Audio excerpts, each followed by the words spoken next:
अस्सलाम वालेकुम, कैसे हैं आप सब लोग?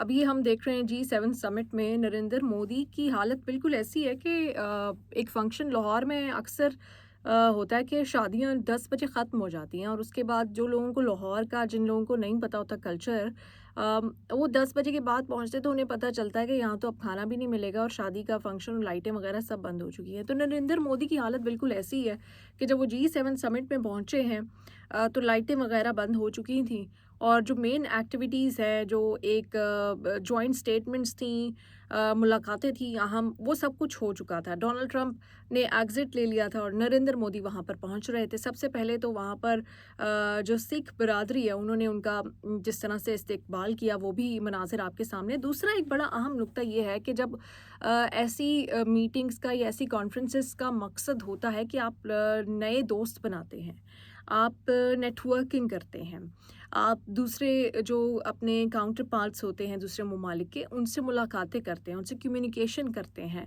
नरेंद्र मोदी इसमें बिल्कुल टोटली फ़ेल हो गए, क्योंकि वो उनका मकसद था कि दुनिया के किसी बड़े स्टेज पे जाके पाकिस्तान के बारे में एक तकरीर करना, पाकिस्तान को दहशतगर्द कहलवाना, इंटरनेशनल मीडिया से इंटरैक्ट करना।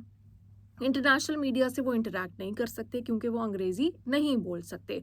और ख़ैर, मैं हालांकि इंडियंस, हमारे जो क्रिकेट टीम के कैप्टन है मोहम्मद रिजवान या बाबर आजम, उनके ऊपर तनकीद करते रहते थे कि इनको इंग्लिश नहीं आती, पाकिस्तानियों को इंग्लिश नहीं आती।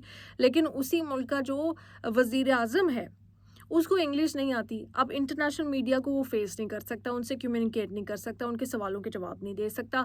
जो दूसरे ममालिक के वहाँ पर लीडर्स आए हुए हैं, जो वर्ल्ड लीडर्स हैं, उनसे कम्युनिकेट नहीं कर सकता। उसको हर वक्त एक ट्रांसलेटर चाहिए। चलें, ये भी कोई मसला नहीं है, लेकिन ट्रांसलेटर के अलावा कोई बात करने के लिए बात भी होनी चाहिए। आपकी एक चार्मिंग पर्सनालिटी होती है, आप कोई बात से बात निकालते हो, किसी मुल्क के लीडर को दावत देते हो, किसी मुल्क के लीडर से कोई उसके बारे में बात करते हो। आपने देखा होगा कि जो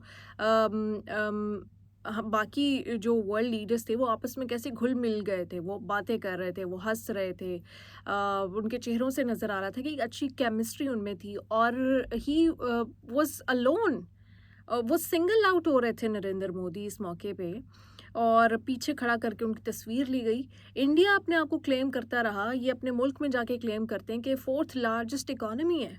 जस्ट इमेजिन कि फोर्थ लार्जेस्ट इकोनॉमी को सबसे आखिर में इनविटेशन जा रहा है, वो भी जब इंडिया ने प्रेशर डाला और अपने सोर्सेज यूज़ किए, उसके बाद नरेंद्र मोदी को इनवाइट किया जाता है। उसके बाद जब इनवाइट किया जाता है तो इस तरह से बेइज्जत किया जा रहा है कि पहले जो बड़े लीडर्स हैं, उनकी एल्बम में उनको शामिल नहीं किया जाता। फिर जब दूसरे में किया जाता है तो उसमें पीछे खड़ा कर दिया जाता है। फिर जब बात कम्युनिकेशन की आती है तो उनकी कम्युनिकेशन ज़ीरो है और कोई वो बात नहीं कर पा रहे, वो किसी से ये नहीं पूछ पा रहे। इमैनुअल मैक्रों उनसे पूछ रहे हैं कि वो कब पहुँचे हैं, तो वो उनको बता रहे हैं कि वो पहुँचे हैं लास्ट नाइट। किसी को पता ही नहीं है, नोबडी इज़ इवन बॉदर्ड।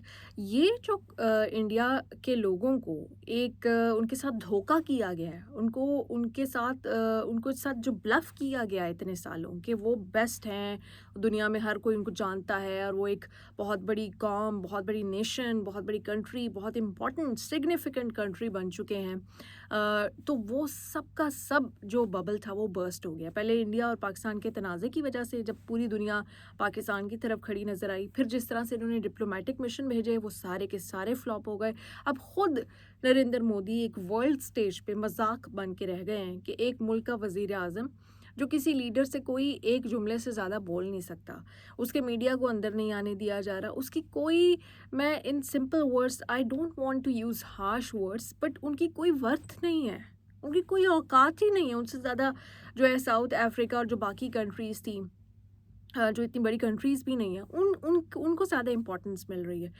तो ये है इंडिया की असलियत, ये है इंडिया की इम्पोर्टेंस, और इंडिया के लोगों को आंखें खोल लेनी चाहिए कि जो ख्वाब, जो परसेप्शन उनको इंडिया के अंदर दिखाया जाता है, जब वो इंडिया से बाहर कदम निकालते हैं, तो उस परसेप्शन में कोई रियलिटी नहीं है।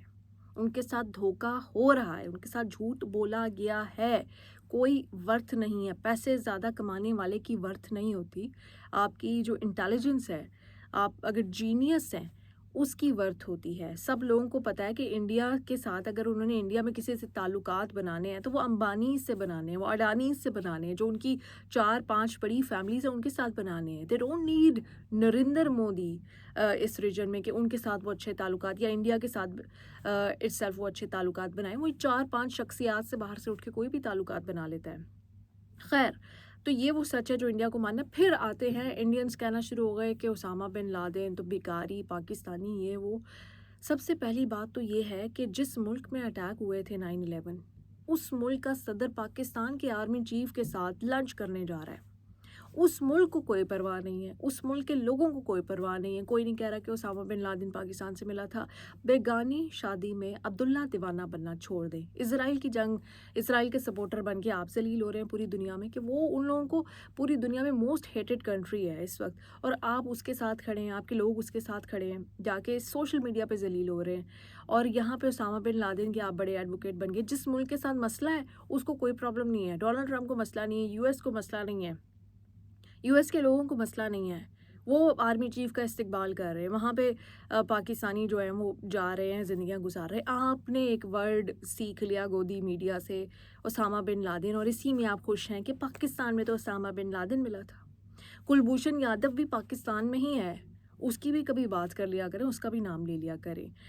سیکنڈلی آپ کہتے ہیں بھکاری ہے, آئی ایم ایف ان کو قرضہ نہ دے, آئی ایم ایف ان کو یہ نہ دے. تو آئی ایم ایف کو ہم پاکستان نہ دے قرضہ, پاکستان کے پاس اور آپشنز ہیں, پاکستان اور آپشنز یوز کر لے گا.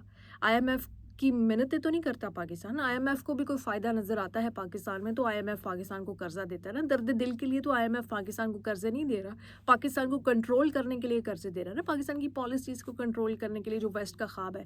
تو اس وجہ سے پاکستان کو قرضے مل رہے ہیں, اور انڈیا کے چاہنے نہ چاہنے سے پاکستان کی صحت پہ کوئی فرق نہیں پڑنا. اور پاکستان کو یہ بھی پتہ ہے کہ آئی ایم ایف کی کیا انٹینشنز ہیں پاکستان میں, یا کہ کیا موٹیوز ہیں, وہ پاکستانیوں کو پتہ ہے. سو پلیز اس چھوٹی پیٹی مسئلوں میں سے, نیگیٹیوٹی میں سے نکلیں, اپنے ملک کے اوپر فوکس کریں, کیونکہ Pakistanis are very focused on their country. وہ ہر وقت اپنے ملک کی برائیاں بھی کرتے ہیں, اپنے ملک کے لیڈرز کو بھی کرٹیسائز کرتے ہیں, اپنے ملک کو بہتر کرنے کی کوشش کرتے ہیں, اپنے بزنسز بھی کھول رہے ہیں, پوری دنیا میں بھی جا رہے ہیں, ایجوکیشن بھی لے رہے ہیں. لیکن آپ کو آپ کے لیڈر نے صرف نفرت کے توے کے اوپر بٹھا دیا ہے, اور بس نفرت ہی آپ لوگوں کے اندر رہ گئی ہے, اور اس وجہ سے آپ کی جو کنٹری جو مقام حاصل کر سکتی تھی وہ حاصل نہیں کر پا رہی, اور جو پرسیپشن آپ کو دیا جا رہا ہے وہ تو سارے کا سارا ہی جھوٹا نکلا ہے. سو آئی فیل سوری فار انڈینس. یقیناً اس پوسٹ پہ بھی آئیں گے اور بہت ساری باتیں کی جائیں گی, but I just don't care. میں آپ میں سے کوئی اگر کنسٹرکٹیو بات کرتا ہے یا کنسٹرکٹیو تنقید بھی کرتا ہے تو میں اس کو ایڈریس بھی کرتی ہوں, اس کا جواب بھی دیتی ہوں, اس کے بارے میں سوچتی بھی ہوں. لیکن باقی جو اس طرح کی گودی میڈیا والے تنقید لے کے آتے ہیں پیٹی قسم کی, ان کو I don't even want to interact with them, I don't give any importance to them. کوئی مسئلہ نہیں ہے, آپ کر لیں نفرتیں, اگر if that makes you feel better آپ کر سکتے ہیں, کیونکہ مجھے پتا ہے کہ آپ کے ملک میں بہت سارے مسائل ہیں, پاورٹی ہے اور بھوک ہے, افلاس ہے, اور اس کی وجہ سے آپ لوگ بھی اتنے ہارش ہو گئے ہیں, اور پھر نفرتیں تو آپ کے لیڈر نے آپ میں ڈال ہی دی ہیں.